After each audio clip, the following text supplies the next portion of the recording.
बुरारी दिल्ली का एक शांत इलाका, जहाँ पर रहती थी भाटिया फैमिली। उनकी एक किराना शॉप थी जो हर सुबह 5:30 बजे खुल जाती थी, लेकिन 1 जुलाई 2018 की सुबह वो दुकान नहीं खुली थी। फिर सुबह 6:30 बजे दूध वाला दूध की क्रेट दुकान के सामने रख देता है। फिर दुकान पर आते हैं गुरुचरण सिंह, जो भाटिया फैमिली के एक रेगुलर कस्टमर थे।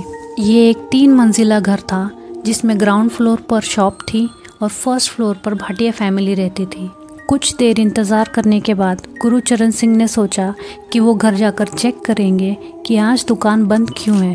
पहले तो गुरुचरण सिंह ने बाहर से ही आवाज़ लगाई, लेकिन किसी ने कोई जवाब नहीं दिया। दरवाज़ा बजाया, लेकिन उसका भी किसी ने जवाब नहीं दिया।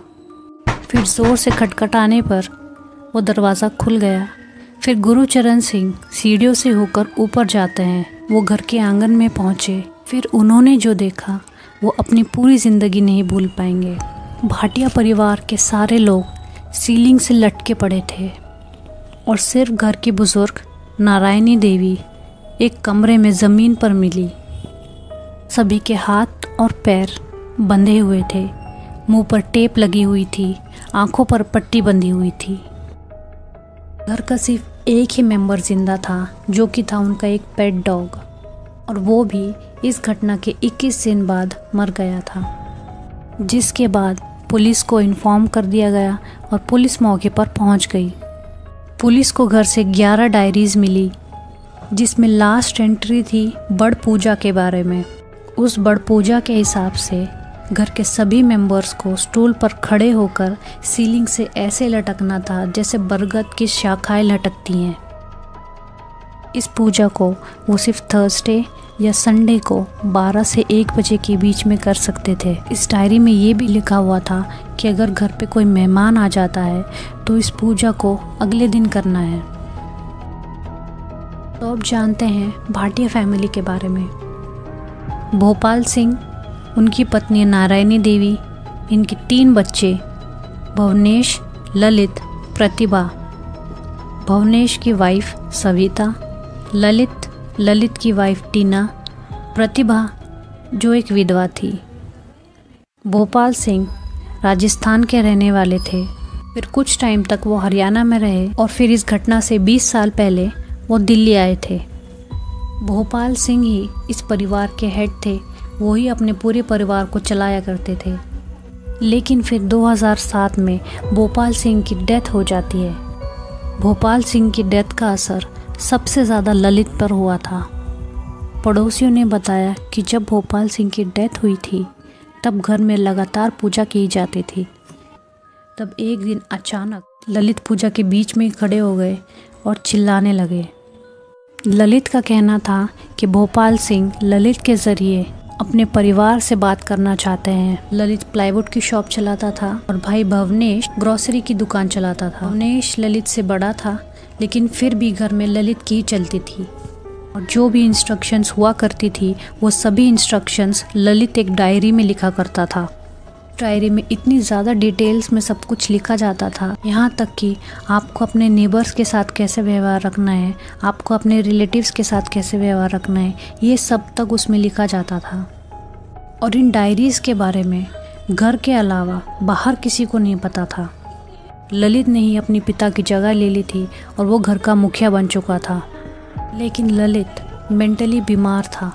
1988 में ललित का एक बहुत बड़ा एक्सीडेंट हुआ था। एक्सीडेंट में ललित के सर पर बहुत गहरी चोट लगी थी। फिर 26 मार्च 2004 को ललित अपनी प्लाईवुड वाली दुकान पर था, जहां पर किसी ने उसे दुकान के अंदर धक्का दिया और दुकान में आग लगा दी थी। इस हादसे के बाद ललित ने 3 साल तक किसी से बात नहीं की थी। वो टेम्पररी अपनी आवाज़ खो चुके थे। उनके पिता भोपाल सिंह की डेथ के बाद 2007 में ललित ने अपनी आवाज़ फिर से पाई। ललित का कहना था कि भोपाल सिंह ललित के शरीर में आते हैं और अपने परिवार वालों से बात करते हैं। ललित में साइकोलॉजिकल और बिहेवियरल चेंजेस आ चुके थे। ललित बीमार था। ललित को साइकोसिस था, जो बाद में शेयर्ड साइकोसिस बन चुका था। साइकोसिस एक ऐसी बीमारी है जिसमें इंसान को असली और झूठ का फ़र्क समझ नहीं आता। उसे आवाज़ें सुनाई देती हैं चीज़ें दिखाई देती हैं जो असलियत में नहीं होती। वही हाल ललित का हो रहा था। ललित को हेलुसिनेशंस हो रहे थे और ललित को आवाज़ें सुनाई देती थी जिससे उसे लगता था कि उसके पिता उससे बात कर रहे हैं। जब ललित की वाइफ टीना ने इसके बारे में अपनी फैमिली से बताया तो टीना की फैमिली ने कहा कि वो ललित का इलाज करवाए, लेकिन टीना ने अपने परिवार वालों की बात नहीं मानी, जिसके बाद ललित ने अपने परिवार से कहा कि वो इस बारे में किसी से जिक्र ना करे। घर में 11 मेंबर्स थे और 11 डायरीज़ थी। वो 11 डायरीज़ 2007 से शुरू हुई थी और 2018 में उनमें लास्ट एंट्री थी उनकी मौत से एक दिन पहले की। ललित बीमार था लेकिन उसकी फैमिली को उस पर पूरा विश्वास था। वो ऐसा ही करते जैसा डायरी में लिखा होता था। प्रतिभा के हस्बैंड की डेथ हो चुकी थी, जिसके बाद वो अपने भाई और माँ के साथ रहती थी। इस घटना के कुछ दिन पहले 17 जून को प्रियंका की इंगेजमेंट भी हो चुकी थी। प्रियंका की इंगेजमेंट के लिए ललित ने 5 लाख रुपए दिए थे और उसकी शादी दिसंबर में होने वाली थी। प्रियंका एक MNC में काम करती थी और वो अकेली मेंबर थी जो एक जॉब कर रही थी। डायरीज़ में जो इंस्ट्रक्शंस लिखी होती थी उनके हिसाब से ही पूरे परिवार को चलना पड़ता था। अगर वो डायरी के खिलाफ चाहते तो उनके साथ कुछ बुरा हो सकता है, ऐसा उन डायरीज़ में लिखा हुआ होता था। वो डायरी घर के मंदिर के पास रखी जाती थी। इस घटना से 6 दिन पहले सभी लोग इस पूजा की तैयारी कर रहे थे। घर के 11 मेंबर्स के लिए 10 स्टूल तैयार किए गए। इसके बाद सभी लोग स्टूल पर खड़े हो गए और ललित और उसकी वाइफ टीना ने सभी के हाथ और पैर बांध दिए। सिर्फ ललित और टीना के हाथ खुले हुए थे, जिसका मतलब है कि वही थे जो लास्ट में मरे। उन्होंने साइड में एक पानी से भरी हुई कटोरी भी रखी। उनका मानना था कि कटोरी में रखा हुआ पानी जैसे ही लाल हो जाएगा वैसे ही परिवार के मुखिया भोपाल सिंह अपने परिवार को बचाने के लिए आ जाएंगे। उनका इरादा भी मरने का नहीं था, ये एक एक्सीडेंटल डेथ थी। ललित ये मानता था कि जब ये लोग इस पूजा को करेंगे तो ये मरेंगे नहीं, बल्कि उनके पिताजी भोपाल सिंह उन्हें बचाने के लिए आ जाएंगे और उन्हें मोक्ष की प्राप्ति हो जाएगी। ललित की फैमिली ने भी इस चीज़ पर कोई ऑब्जेक्शन नहीं दिखाया। वो लोग भी मानते थे कि ललित के शरीर में उनके पिताजी की आत्मा आती है। रात को 1 बजे इस पूजा को कंप्लीट होना था। फैमिली के किसी भी मेंबर ने स्ट्रगल नहीं की और हो सकता है उन्होंने इस चीज़ की प्रैक्टिस पहले भी की हो। इस पूजा को वो सिर्फ थर्सडे या संडे को 12 से 1 बजे के बीच में कर सकते थे।